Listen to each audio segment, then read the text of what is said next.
Have you ever wondered why when you see someone experiencing something, sometimes you're affected and you can cry, you can smile, or there's just something about, these people outside of you that speaks to a part of you that is deep within your heart.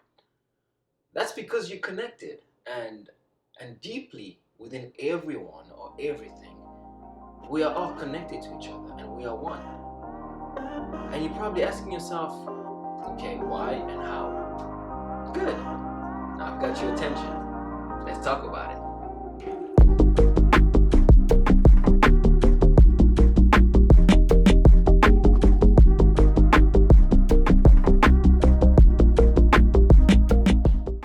How's it going? My name is John Pinay.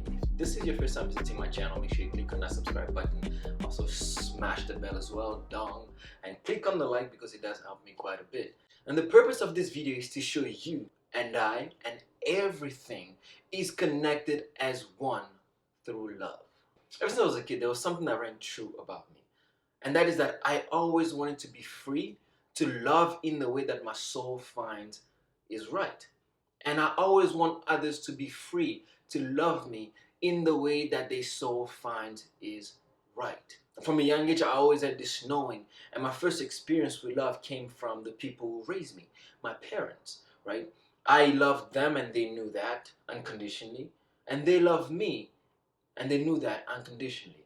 But the way they wanted to show me love was the way that society and their upbringing had taught them to give love, which really distorted that message that they were trying to get across to me, those emotions and feelings that they were trying to get across to me, that I didn't receive love. And to me, what I had received felt more like validation, felt more like something that was extremely conditional. And I felt that I was only loved when I met the criteria of a good kid in the Congolese culture, which was you go to school and you get an A plus. You come out first in your grade. You come back home and you respect your parents. You don't talk back to them unless they ask you to or they allow you to, and especially not in front of company. You never, ever voice your opinion around company when your parents are there. My relationship with my parents was almost fear-based. It was based on the idea that we are your parents, we love you, and we're giving you love in this mean, and you take what is given. See, I believe my parents really meant well. In the way that they were raising me, they believed that they were raising me in the best possible way that they could, and the most loving way that they knew how to. But really, that way of parenting ended up making me feel scared, making me feel unconfident, making me feel lonely, alienated, and absolutely unworthy. You see, the way they raised me made me believe that my parents' reputation and the family's reputation to our society was more important than me receiving compassion, understanding, and love from them. I mean, it's no fault of their own. You see, in Africa, that style of parenting is the best form of parenting, right? There's a saying that goes around, if you spare the rod, you spoil the child. The rod is supposed to serve your children in providing them understanding of consequences of actions. And the rod is supposed to give them wisdom so that when they become adults, they will make decisions that don't cause them pain because they have an understanding of the consequences that come from making a decision that can cause pain. That's what the rod is supposed to teach you. And you spare the rod, you spoil the child. Like my parents used to say, they would whoop real bad. But the rod wasn't a tool supposed to break your children's mind and their self-esteem so you can mold them into the kid that the Congolese community expects you to raise them into. Like a lot of the time I would get whoopings and I would never understand why I got beaten. I would get my ass beat and I would be told to get the fuck out of there. And I would just leave confused. And I always wished that I got a chance to sit down after a whooping and my parents would help me understand why they were whooping my ass. And on so many occasions, I wish I had the chance to ask a question. Because in my community, it was believed that when you get your ass whooped and you ask a question, you're disrespectful. And you are threatening your parents' authority. And I was always told that this is the way things are done. I just whooped your ass and you get the hell out of my face and I don't want to see you for another day or two. But in truth, the reason why I was asking questions, because I wanted to know. I wanted to know if I was getting my ass whooped because I actually did do something wrong, or if who I was just didn't fit into the criteria of what the Congolese community believed a good kid should be. And of course, they would indirectly invalidate my parents by telling them that they were not raising their kids right, which would be a hard blow to their reputation, and somebody had to pay for it. And in those emotions of anger, I could get an ass whooping, but that would never be explained to me. And when that wasn't explained to me, I was led to believe that something was wrong with me, that I was wrong, and that I was a problem, simply because who I was didn't fit in with the blueprint of what my community and the society and the world says I should be. And I just wish sometimes that right before I got that ass whooping, my parents took the time to just ask me, John, why did you do that? And really took the time to try to understand why I did what I did. Because as a kid, I was very naive. I didn't know much. I would think I was doing the best thing based on what I knew. I would feel within me that I tried to do the right thing based on what I knew. Now, to me, it didn't feel that it was wrong. And it could have been wrong and it could have harmed someone. But because I didn't know better, to me, it felt like I was doing the right thing. And that was something that I learned as a parent now, that mistakes are an opportunity for a lesson. That, yes, the rod does serve its purpose, but compassion, understanding, and loving teaching also does serve and is actually even more effective. Understanding that to a child in his naiveness, I was trying to do the best thing that I know how to. And as a parent, you analyze what processing level your child has and understand how they came to make that conclusion that they made.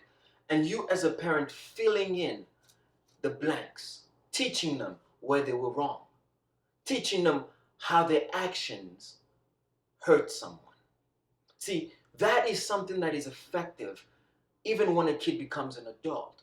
Because the belt will make them feel pain and will make them regret the action. But when they become an adult, it won't help them understand why it was wrong to do that.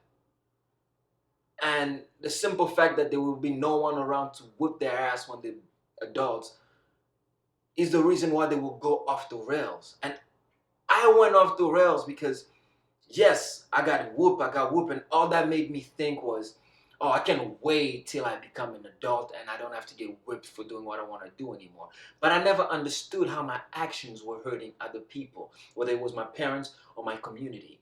And I came to learn that as a parent with my son, because we become our parents. What our parents do to us is what we end up doing to our kids. There was an event where my son basically took the poop out of his diaper and painted the walls of my apartment. And if I was a kid back in my parents' day, that is a stamp, receipt, validation, whooping, certified, scheduled for 8 p.m. tonight when dad comes back from work.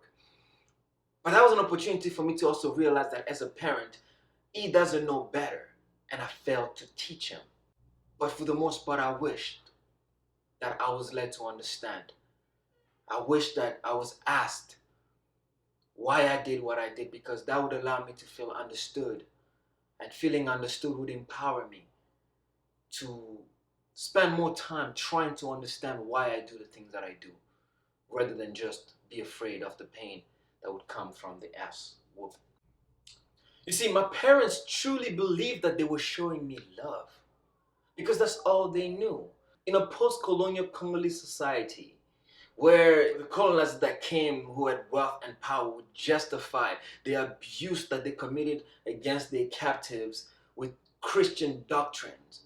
And I'm sure they probably quoted, "If you spare the rod, you spoil the child," right before they laid lashes into a slave or a captive in order to demoralize and break this being's self-esteem so as to never question the authority of the person holding the lash. And these were the traditions and the programming passed on through the Christian beliefs that were brought into Congo and were passed down to the wealthy, because the colonizers had the wealth and the power, and therefore any Congolese that made it into that ranking and that way of life was taught to abide by this way of life, which ends responsible, educated, successful Congolese parents and Christian must definitely whip their kids' ass and provide no explanation, because that's how it's done.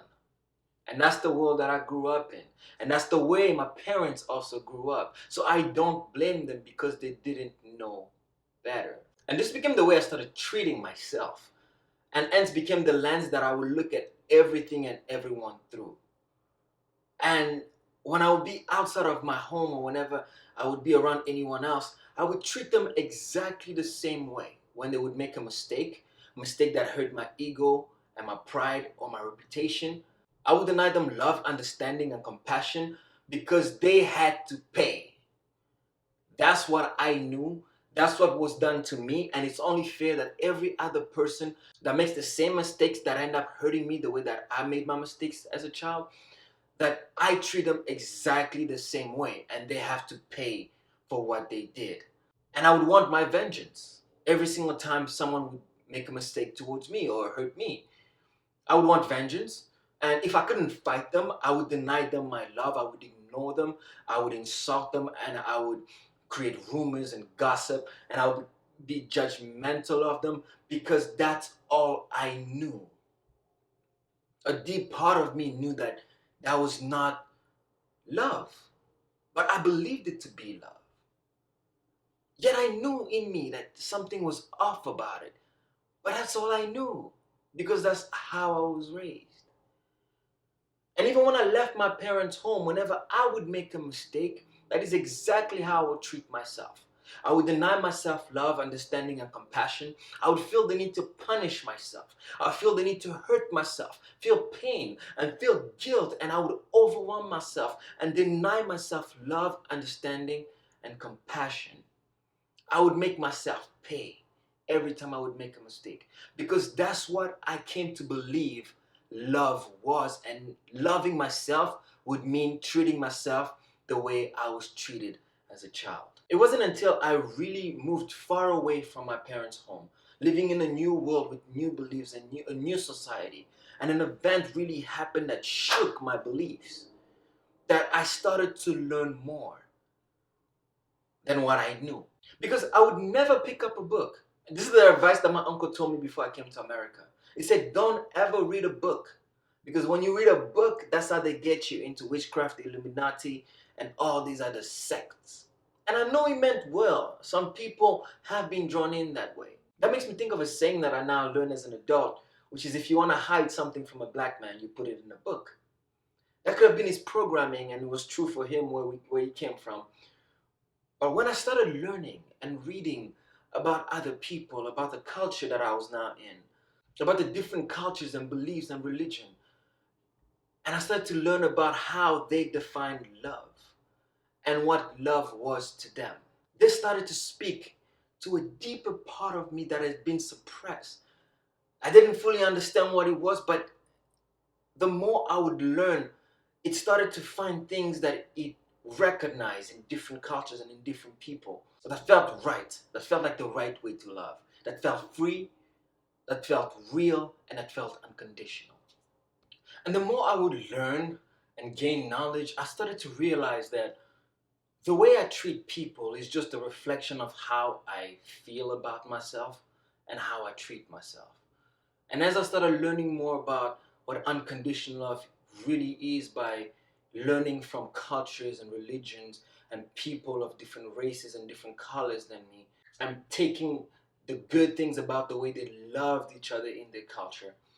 My idea of what love is began to change. My idea of love started to go towards a more unconditional form of loving, which really resonated with the deepest part of me because it spoke to a part of me that felt that that was true. I felt that that was the right way to love. It gave me a better understanding of the fourth and the fifth verse of the 13th chapter of the book First Corinthians in the New Testament in the Christian Bible that says that love is kind, love is patient, love does not boast, love is not prideful, love is not self-seeking, love keeps record of no wrong. And you can Google it if you want to get the specific terms. I'm just vaguely estimating. But that started to feel true for me. That felt unconditional. And a part of me felt that that was the right way to love. And the funny thing is that I didn't learn this by only sticking to what I knew, to the way I was raised, to the way my culture believed and the traditions and the programming that I was given.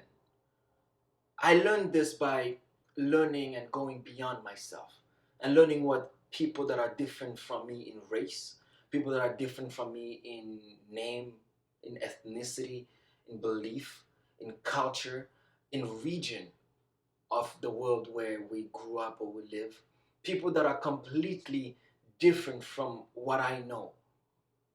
In learning from them, I found a deeper meaning of what true love is. And I started applying this within myself, which started making me feel more loving and compassion and understanding towards myself when I would make mistakes. And it started speaking to a deeper part of me, where I started to feel what it's like to have some sort of unconditional love, which allowed me to see what was in me, in others, and what was in them within myself. But what does this mean? Did it mean that all the problems of the world have been solved? I can see myself in others, I see the oneness, and the world is all sunshine and rainbows and fairy dust everywhere? No. What this did was show me who I was. I was a closed-minded person, blinded by my pain, blinded by my hurt and my programming from the way that I was raised, that I couldn't truly love myself. And because I couldn't find the oneness within me, I was unable to show it to the people outside of me. And when I learned to apply it within myself, I became one with myself. I felt whole, and I could see the oneness in me, in others, and the oneness in them within me. And it didn't matter that they were from different cultures and different traditions. I found the good in the way that they loved the people in their lives, and I was able to apply it within me. But I realized that I also needed to do quite a bit of work within myself so that I can work on that pain and suffering and programming and trauma so that I can find that love for myself again, and that unconditional love that I would give myself whenever I found myself making the same mistakes that I would make when I was a child. And that took a lot of work. It took me digging deep within myself and dismantling who I thought that I was to really find what connects me to everything else. And you're probably asking yourself, okay, so where do you start?